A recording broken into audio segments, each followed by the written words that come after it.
Let's just continue with page 94. Nāgārjuna, the mindfulness of the Buddha. Sovereign mastery of the ability to fly. As for any sovereign master of the ability to fly, all Buddhas fly with sovereign master entirely as they wish, and with a manner and speed that are limitless and unimpeded. How is this so? If the Buddha wishes to raise one foot and then the other, walking through the space in such a fashion, then he is immediately able to do so. If he wishes to simply step into space and depart in this manner, as if he wishes to simply stand motionlessly in space and depart this way, he is immediately able to do so. If he prefers to just sit there peacefully in the full lotus posture and depart like that, then he is also able to live that way. If he wishes instead to lay down peacefully and depart, he is able to live in that way as well. If he decides to stand upon a precious lotus blossom standing to very boundaries of empty space, one with a blue Vaidurya stem, real coral petals, pistils of yellow gold which fulfill impurities for its pedestal, and countless sorts of surrounding phenomena, one that appears like the sun of first rising, departing in just such a fashion, then he does just that. Or if alternatively he wishes to create through spontaneous psychic transformation a palace like the palace of the sun or moon, like the supremely marvelous palace of Indra, or like those of the Yama heavens devas, the Tusita heaven devas, the Nirmanarachi heaven devas, the Paranirmita Vasavartin heaven devas, the Brahman heaven kings, or like the palaces of any of other devas, and if he then wishes to create any such palaces, sit down within them, and then depart in that fashion, in one of those flying palaces, he is immediately able to do precisely that. Then again, if he prefers to use any of the many other means for flying from one place to another, then he is freely able to depart however he chooses. Hence it's said he is able to completely fulfill whatever he wishes he makes. Consequently, with but a single step, the Buddhas can pass beyond great three cosmos, as numerous as the sands of Ganges.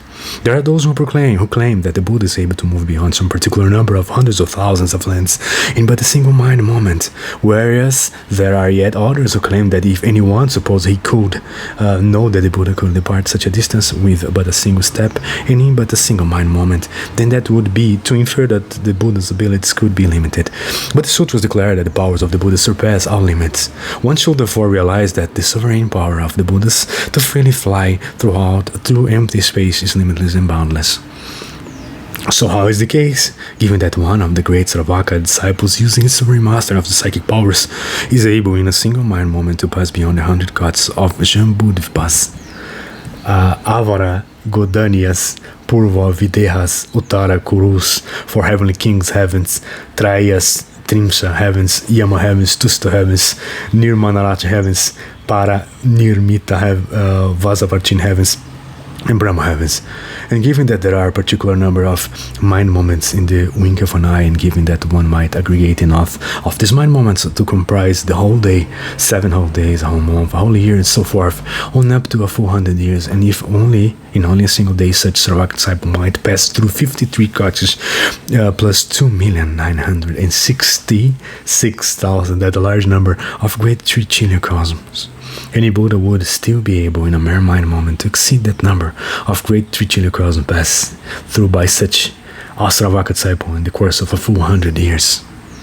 Then again, if one were to allow the passage of single kalpa for each and every grain of sentient Ganges, and if there were as a great Sravaka disciple for most psychic powers who, across the course of a lifespan of kalpas as numerous as the Ganges saints, passes through in each successive mind moments,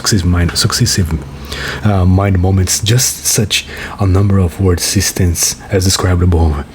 And if he were to do this for a number of mind moments equivalent to a day, month, years, doing so with the free exercise of all his powers, even to the exhaustion of such a number of great kalpas, all of those lands passed through by that great Sravaka disciple during the entire time could still be passed through by a Buddha in but a single mind moment.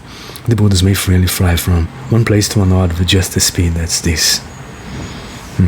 In this, they cannot be obstructed by the Iron Ring Mountains, the 10 Jeweled Mountains, the station of the 4 Heavenly Kings, the station of the Triyas Trimsa heavens, the station of the Yama heavens, Dusta heavens, Nirmanaraja heavens, Para Nirmita Vasavartin heavens, Brahma Word heavens, Brahma Assembly heavens, Great Brahma heavens, Less Light heavens, Limitless Light heavens, Light and Soul heavens, Lesser Purity heavens, Measurable Spirit heavens, Universal Purity heavens, Vast Fruition heavens, Non-Perception heavens, Not Vast heavens, No Heat heavens, Delightful Vision heavens, Sublime Vision heavens, or the Akanishta heaven, Nor can the fly be obstructed by the great winds, by the great floods, or by the fires that occur at the end of the Kalpa.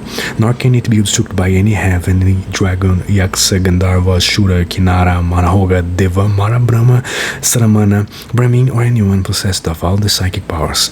It is therefore said of the Buddha that they are unimpeded in their ability to fly. That's it, just a small reading. 40 Dharmas exclusive to the Buddhas. Page 96. 40 Dharmas exclusive to the Buddhas. Page 96. Nāgārjuna on Mindfulness of the Buddha.